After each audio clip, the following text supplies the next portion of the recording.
आस्था जब आसमान से जमीन तक बाहें फैला दे, परंपरा का राग जब पूरब से पश्चिम और उत्तर से दक्षिण तक सुनाई देने लगे, जब प्रकृति और मनुष्य एक दूसरे में रच बस जाएं, जब जीवन देने वाला सूर्य ईश्वर के रूप में धरती पर सबसे ज्यादा पूजनीय हो जाए, तो समझिए यही छठ की छठा है।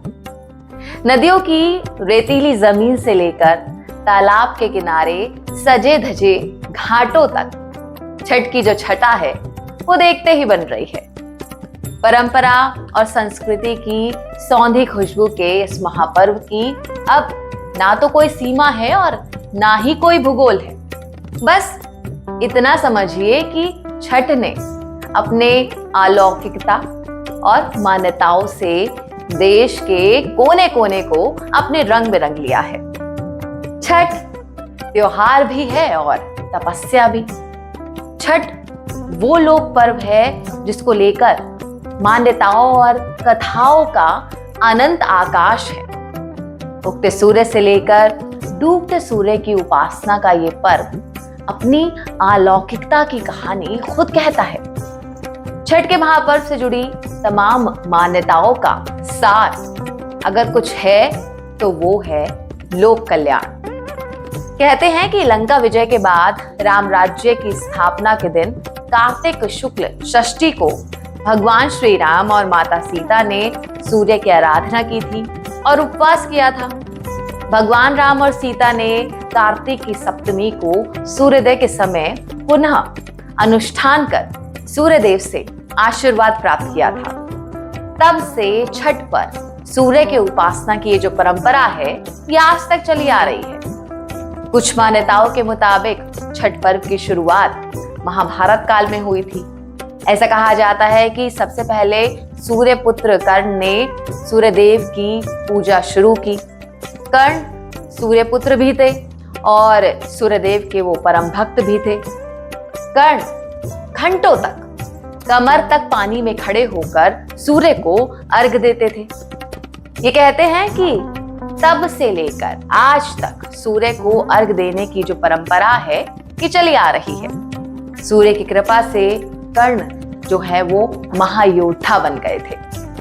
गंगा से लेकर तमाम पवित्र नदियों के जो घाट हैं उन घाटों पर, तालाब से लेकर पोखर के किनारों तक छठ का पर्व बड़ी आस्था के साथ मनाया जा रहा है। पुराणों में माँ दुर्गा के छठे रूप माँ कात्यायनी देवी को भी छठ माता का ही रूप माना जाता है। छठ एकमात्र ऐसा त्योहार है जिसमें उगते हुए सूर्य के साथ साथ डूबते सूर्य को भी अर्घ दिया जाता है। छठ को लेकर मान्यताएं भले ही अलग अलग हों, लेकिन सूर्य की आराधना का ये जो पर्व है अपने भीतर जितनी परंपराएं समेटे हुए हैं उससे ज्यादा वैज्ञानिकता का पुट इस पर्व में समाया हुआ है। सूर्य धरती पर जीवन का सार है। हमारी सृष्टि की वजह भी यही सूर्य है और इंसान के अस्तित्व से भी सूर्य का गहरा नाता है। ऐसे में छठ का ये पर्व सूर्य को नमन करने का है, सूर्य का अभिनंदन करने का है और सूर्य देव से आशीर्वाद पाने का है। छठ पूजा कार्तिक माह की षष्ठी यानी कि छठी के दिन मनाया जाने वाला लोक आस्था का महापर्व है। मान्यताओं के प्राचीन इतिहास में भी सबसे प्राचीन है ऋग्वेद और ऋग्वेद में भी इस पर्व का उल्लेख मिलता है। ये भी माना जाता है कि द्वापर में कर्ण जल में खड़े होकर सूर्य को अर्घ दिया करते थे। द्रौपदी भी छठ तिथि पर ये पर्व मनाया करती थी। छठ को लेकर एक और मान्यता ये भी है जिसके मुताबिक देवासुर संग्राम में जब देवता हार गए तो देव माता अदिति ने पुत्र प्राप्ति के लिए छठी मैया की पूजा की थी। इस पूजा से खुश होकर छठी मैया ने अदिति को एक पराक्रमी पुत्र का आशीर्वाद दिया था।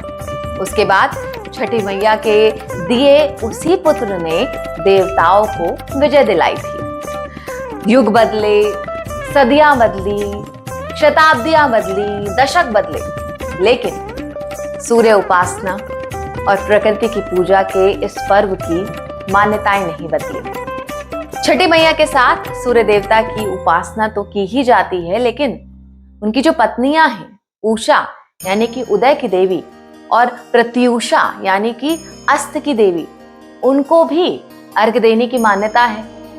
वैसे तो सामान्य तौर पर सूर्यदेव की पूजा तो कई रूप में की जाती है, लेकिन सूर्यास्त के समय अर्घ देने का ये इकलौता पर्व है। दिवाली के तीसरे दिन भाई दूज आता है और भाई दूज के तीसरे दिन से छठ पर्व शुरू हो जाता है। पहला दिन स्वयं को मन, वचन और कर्म से पवित्र होने का दिन होता है। इसे नहाए खाए बोला जाता है। इस दिन से उपवास प्रारंभ होता है। नियमित भोजन, वस्त्र और आराम शैया को त्याग दिया जाता है। व्रती अरवा चावल के साथ कद्दू की सब्जी या फिर चना दाल ग्रहण करते हैं।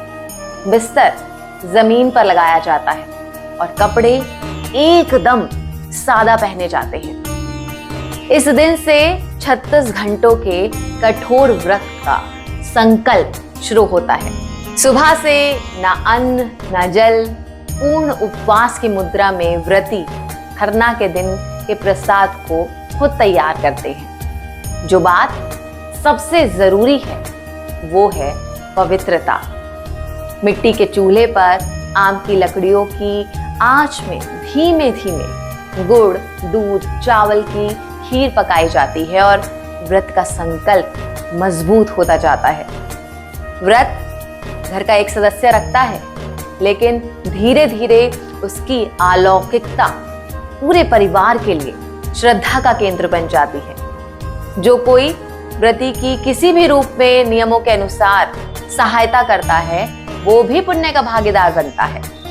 प्रसाद तैयार हो जाता है तो उसे केले के पत्ते पर रखकर सूर्यदेव को अर्पित किया जाता है। इसे नैवेद्य कहते हैं। सूर्यदेव को अर्पण करने के बाद ये जो प्रसाद है ये अमृत समान बन जाता है।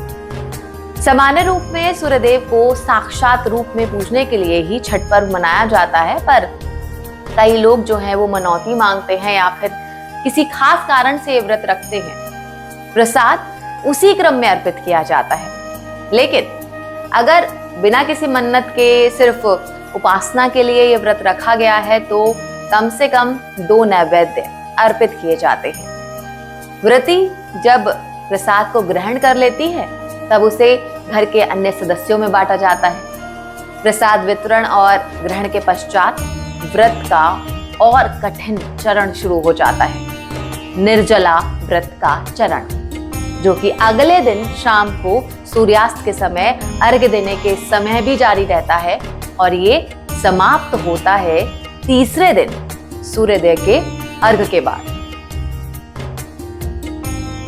छठ पर्व का सबसे महत्वपूर्ण पक्ष इसकी सादगी, पवित्रता और लोक मान्यताएं हैं। जीवन जिस सादा रूप में मिलता है, उसी सादा रूप में सूर्यदेव को पूजा जाता है।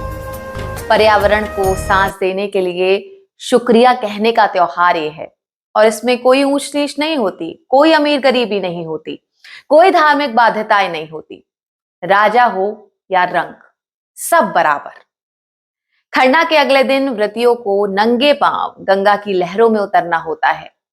लोग रात भर उन रास्तों की सफाई करते हैं जिनसे होकर व्रती गुजरेंगे। रास्तों को सजाया जाता है। लोग याचक बनकर उनके दर्शनों को सड़क के किनारों पर जमा होने लगते हैं। वो दृश्य विहंगम होता है।